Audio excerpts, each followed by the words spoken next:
चरणी प्रथम नतमस्तक होतो। आजच्या या पत्रकार सभेच्या निमित्तानं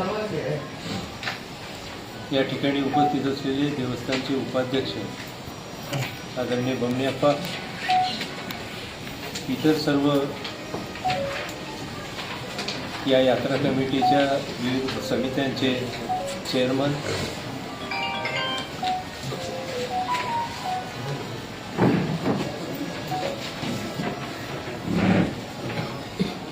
त्याचप्रमाणे देवस्थानचे या ठिकाणी उपस्थित असलेले सर्व सन्माननीय विश्वस्त, या ठिकाणी या पत्रकार परिषदेच्या निमित्तानं उपस्थित असलेले शहरातील सर्व वृत्तपत्र, इलेक्ट्रॉनिक मीडिया आणि इतर प्रसारमाध्यमाचे सर्व उपस्थित प्रतिनिधी, आपल्या सर्वांचं मी या ठिकाणी या पत्रकार परिषदेनिमित्त देवस्थानच्या वतीनं मनपूर्वक स्वागत करतो।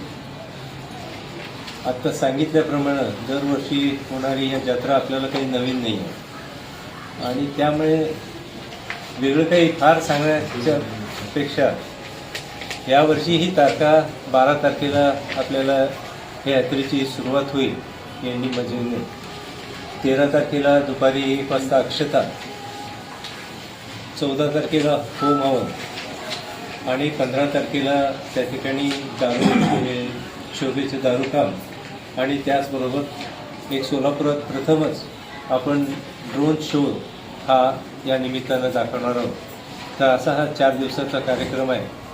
जवळजवळ यात्रेची दरवर्षीप्रमाणे आमच्या विविध अशा समित्यांचे अध्यक्ष आणि त्या कमिट्यांनी मिळून सगळ्या तयारी केलेल्या आहेत। मी या निमित्तानं जी तयारी झाली ते आत्ता सगळे हजर नाही आहेत, अध्यक्ष किंवा सर्व कमिटीचे चेअरमन, ज्या कमिटीचे चेअरमन या ठिकाणी हजर आहेत त्यांनी त्यांच्या तयारीची माहिती थोडक्यात पत्रकारांना सांगावी आणि मग मी बाकीच्या गोष्टी बोलतो।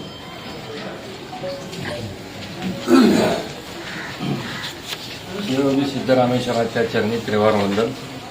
सर्वांचं मनपूर्वक स्वागत पुन्हा एकदा। सालाबादप्रमाणे याही वर्षी अतिशय उत्साहामध्ये शिवयोगी सिद्धरामेश्वराची यात्रा सुरुवात होत आहे। आत्ता अध्यक्षांनी सांगितल्याप्रमाणे यात्रेचा नियोजनबद्ध कार्यक्रम आम्ही तयार केलेला आहे।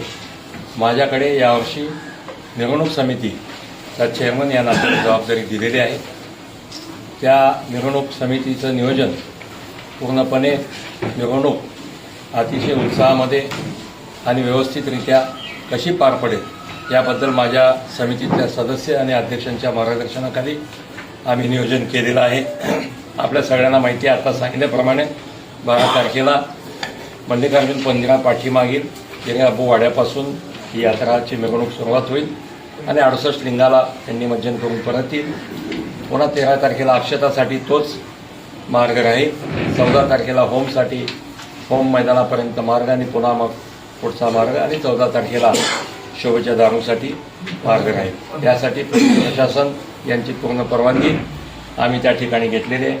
सोलापूर शहरामध्ये जे डॉल्बी बंदीचा निर्णय झालेला आहे, हा डॉल्बी बंदी किंवा डॉल्बी मुक्त यात्रा ही गेल्या 800-900 वर्षापासून आमची सुरू आहे आणि मला असं वाटतं ग्रामदैवत सिद्धरामेश्वरांनी सोलापूरकरांना तो मार्ग दाखवला, त्यावरून सर्व सोलापूरकर डॉल्बी मुक्त मिरवणूक करीत आहेत। याचा अतिशय आनंद वाटतो।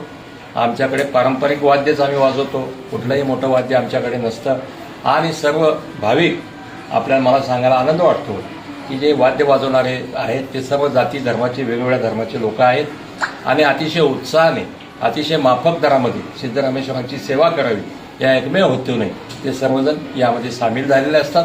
आपणा सगळ्यांचं सहकार्य तर आहेच। मिरवणुकी प्रसंगी आपण सगळ्यांनी उपस्थित राहावं आणि मिरवणुकीची शोभा वाढावी अशी सगळ्यांना विनंती। आणि जाता जाता अध्यक्षांच्या परवानगीने आज शिवयोगी सिद्धरामेश्वराच्या योगदंडाची पूजा सालाबादप्रमाणे शेटेवाड्यामध्ये थोड्याच वेळामध्ये सुरुवात होणार आहे। त्यानंतर पूजेनंतर होणाऱ्या प्रसादास आपण सगळ्यांनी अवश्य उपस्थित राहावं ही सगळ्यांना नम्र विनंती। मला थोडी रजा द्यावी ही विनंती। नमस्कार, मी बाळासाहेब भोगडे। नमस्कार, मी बाळासाहेब भोगडे। यंदाच्या वर्षी जागा देणार समितीचा मी सदस्य आहे। चेअरमन श्री प्रकाश बिरादर आहेत, पण ते निवडणुकीच्या कार्यक्रमात व्यस्त असल्यामुळे ते येऊ शकले नाहीत. तर जागा वाटपाचं काम 100% सगळं संपन्न झालेलं आहे. एकही जागा तर शिल्लक नाही आहे. आणि नेहमीप्रमाणे विविध प्रांतातील विविध शहरातील व्यापारी इथे येऊन दुकानं काढतात. वर्षानुवर्ष तेच लोक येतात आणि यात्रेला तरी शोभा आणतात. जागा वाटपाचं काम पूर्ण झालेलं आहे असे मी माहिती देतो.